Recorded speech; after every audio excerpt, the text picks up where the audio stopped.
falar aqui um pouquinho do livro Vidas Secas. O livro conta a história, né, de uma família de retirantes: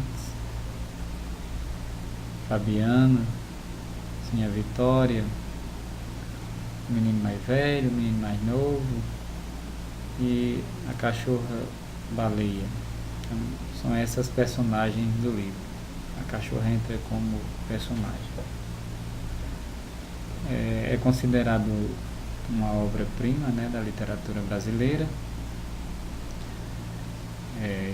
escrita pelo mestre alagoano Graciliano Ramos, e é um livro atemporal. Embora tenha sido escrito há muito tempo, assim, continua com um valor simbólico muito grande. Então, o livro é interessante que ele é dividido em 13 capítulos, se eu não estou enganado, e você pode ler esses capítulos de forma independente.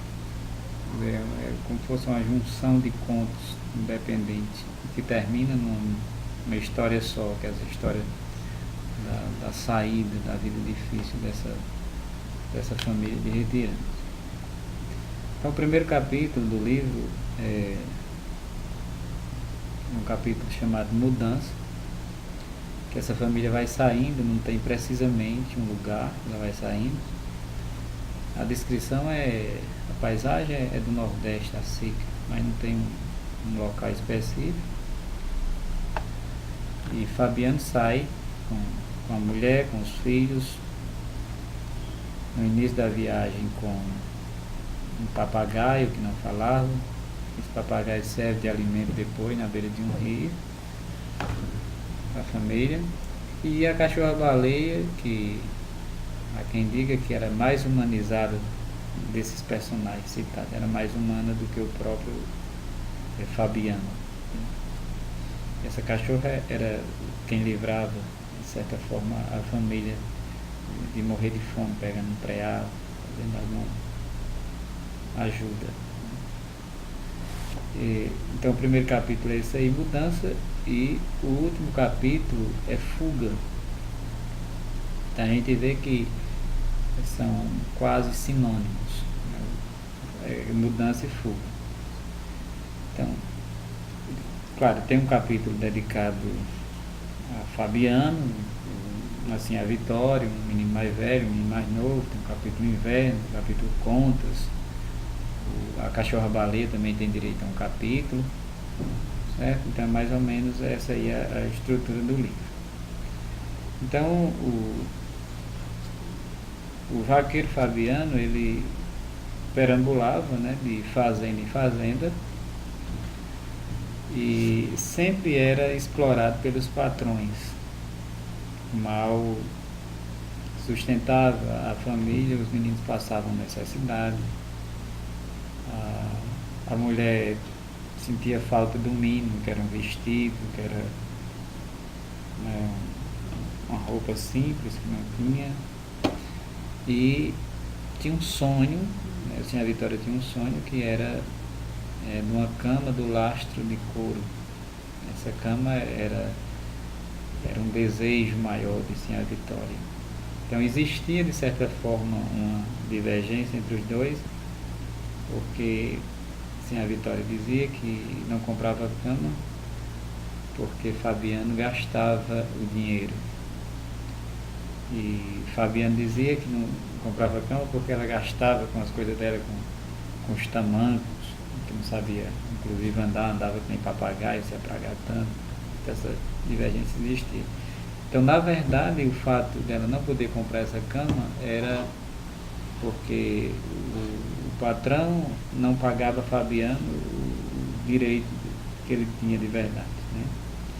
Então, Fabiano trabalhava, ele recebia uma parte dos cabritos, se eu não me engano era um cabrito a cada 4 que nascesse, um bezerro a cada 3 que nascesse. Como ele não plantava,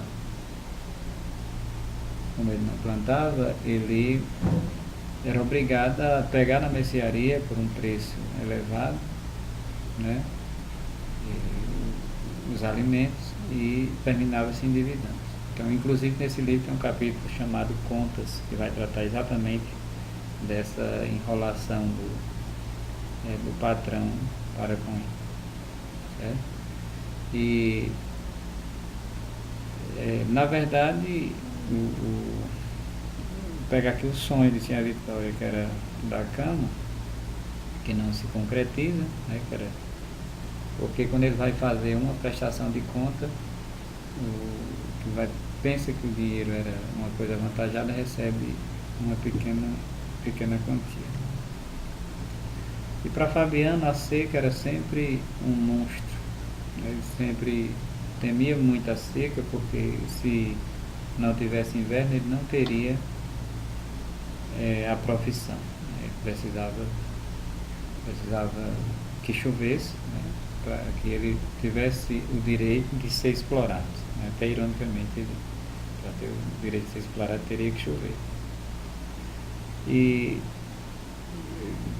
um certo patrão, né, que ele ia migrando de um patrão para outro, quando ele foi olhar que já estava devendo ao patrão, então resolve mais uma vez fugir com a família, né, sonhando com dias melhores, né. Para Fabiano, os dias melhores é dia de inverno.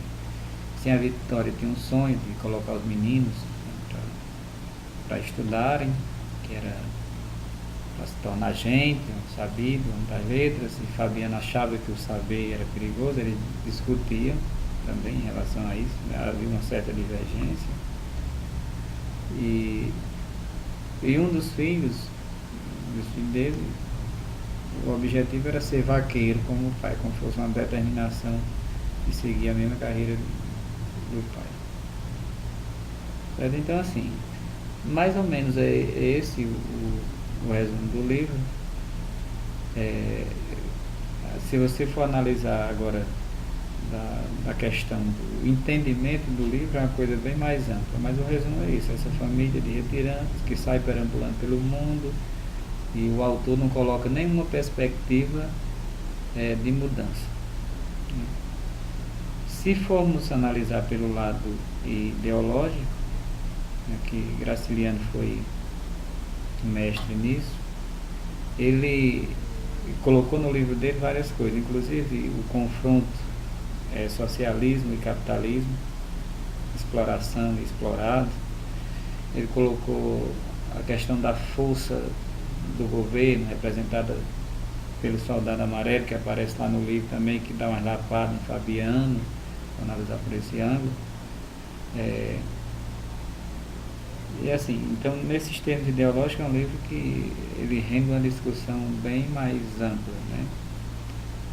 Mas assim, um momento que eu posso falar do livro é que, assim, é um livro que todo brasileiro, especificamente nordestino, deveria conhecer, por retratar uma realidade que não se altera muito, a questão da opressão, a questão da falta de perspectiva de melhora para a classe mais pobre, a questão da exploração dos grandes em relação aos pequenos, a questão da força, da arbitrariedade, né, de quem tem o poder, no caso exercida pela polícia, no caso o soldado amarelo era o símbolo lá do governo. Então é um livro que leva muita a gente a refletir, certo? Em termos de linguagem, é uma linguagem altamente seca, né, como era o seu autor. O livro é um retrato daquilo que é tratado mesmo, a aridez do Nordeste, a secura das pessoas, a falta de compaixão por aqueles que sofrem.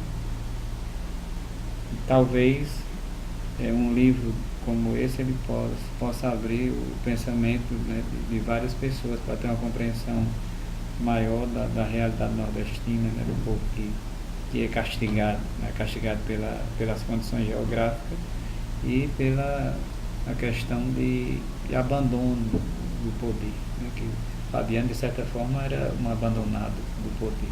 Dentro da fazenda, negócio direto com o patrão, que ele sempre saía numa desvantagem, né? Então, muitos fabianos, eu acredito que ainda continuam soltos no nosso meio, muitos patrões exploradores continuam soltos no nosso meio. Então a literatura ela serve para isso, para a gente fazer uma reflexão da realidade, e o livro Vidas Secas ele pode proporcionar essa visão mais ampla de aprofundamento da realidade. Então, parabenizo aí a iniciativa, né, da professora Miguela, vocês, alunos que se interessam para estudar e debater, discutir um pouquinho sobre uma obra que eu considero uma das mais significativas da literatura brasileira.